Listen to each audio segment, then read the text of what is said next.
The Energy Secretary, Ed Miliband, is hosting a meeting of industry bosses and global leaders in London today. It comes as the government announces £300 million of funding allocated to offshore wind, which it believes will help the UK reach net zero by the year 2050.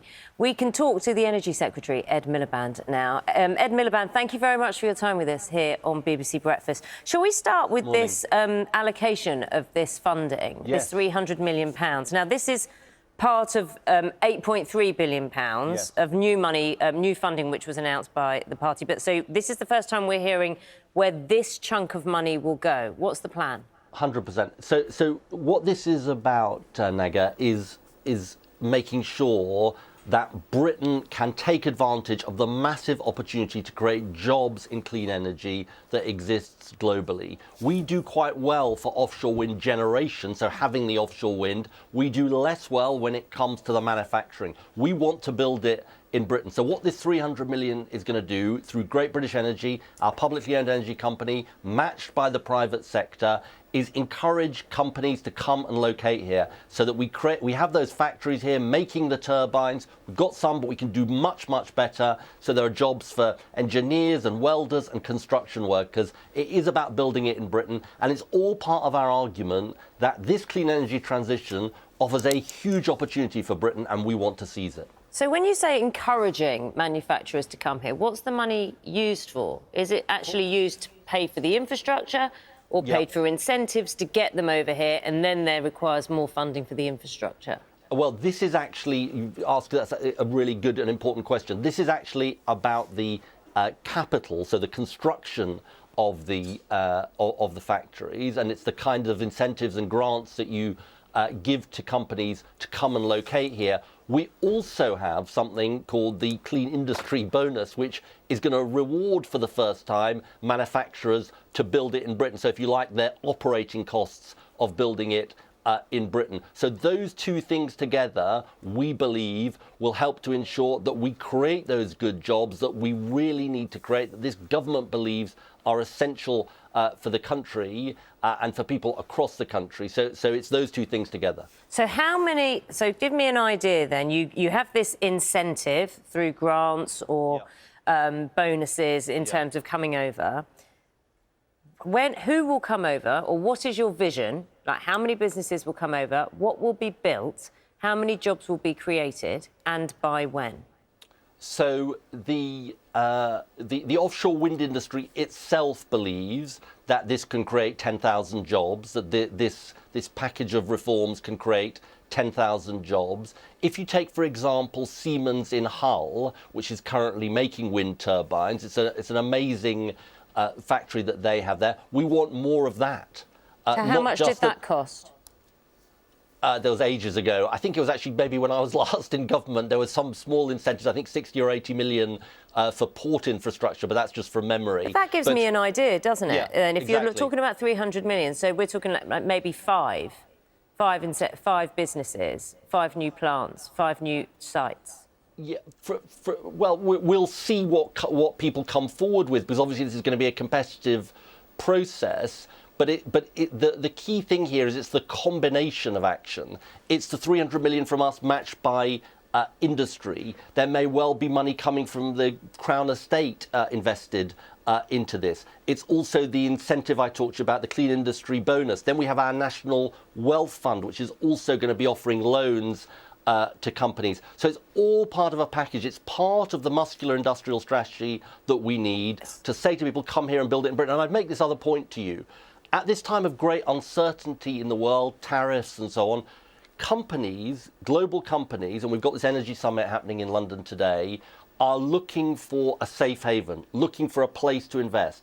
Because we have clarity about our mission, because we are a government with a majority, a clear majority, a 5-year majority, and we are getting on with it, doing the reforms that are necessary to planning and grid and so on, I believe we are really well placed to attract this investment. So you've attracted the investment.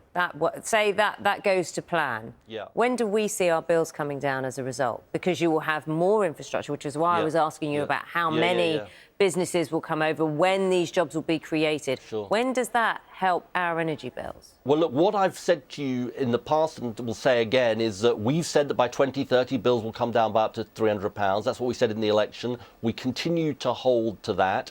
And every solar panel we put up, every wind turbine we build, every piece of grid infrastructure we build helps towards that happening. You know, we know that what the problem is, which is that we're exposed to the international gas markets that we don't control. So we are going absolutely as fast as we can in building the homegrown clean energy we need.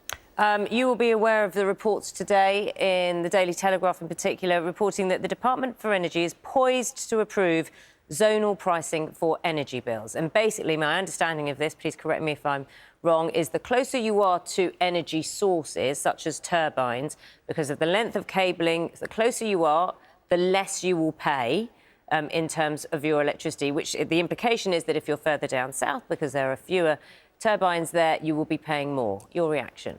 Definitely don't believe everything you read in the newspapers. This is something we are absolutely still considering. It's an incredibly complex issue of energy market reform. You're right to say there is this proposal of so-called zonal pricing or what's called reformed national pricing. Here's my bottom line, Nega.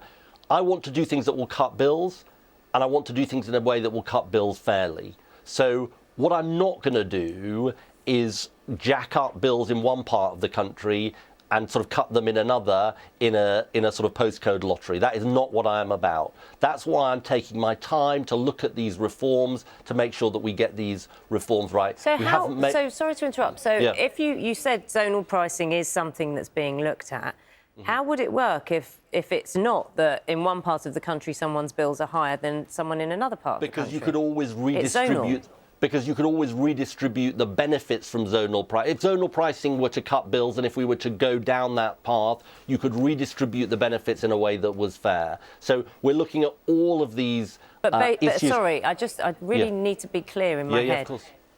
Bills would be different for people in different parts of the country. Well, here's the thing, just to make it even more complicated. Bills are already different in different parts of the country because of something called transmission charging. So some people in some parts of the country pay more and people in other parts of the country pay less on their bills. It's sort of less known about, if you like. So we're looking at all of this very complex set of things. That's, I'm determined we don't have a postcode lottery and I'm determined it's fair. Well, in some ways it wouldn't be a lottery, it would be evidence. It would be evident, wouldn't it? There's how close you are to a wind turbine. So people even now would be able to say, OK, if I'm living in Scotland or closer to some wind turbines, I'm more likely, if zonal pricing goes ahead, to have lower bills than I am if I live down south where there are far fewer. I mean, I'll be careful about what I get drawn into because we genuinely haven't made a decision about this. But look, in my book, it wouldn't be fair to raise prices in what people haven't sort of chosen to live in a particular part of the country, because of in this kind of information. I don't think it would be fair to raise prices in one part of the country to sort of benefit another. I think we're looking at both sets of reforms, and whichever reform we will choose, we will make sure it's fair, and we will only go ahead with it if we can see a reduction in bills across the country. So you would only do this if everyone's bills came down and no one's bills rose disproportionately to other people's? Exactly. I'm being very careful about this. So all bills come down, but no one's bills would be higher disproportionately compared to what people in other parts of the country. I don't know what you mean by disproportionately here. Well, I mean, if someone's bills were higher because they did not live near wind turbines. I mean, look, I'm not sure I 100% follow you, but my basic position on this is that we're still looking at this, and any reform we will make sure it's fair and it doesn't suddenly increase prices in one part of the country in a kind of redistribution of costs which isn't fair. And that is really, really important to me. Ed Miliband, Energy Secretary, I look forward to hearing more clarity on this in the future. Thank you very much for your time with us on Breakfast.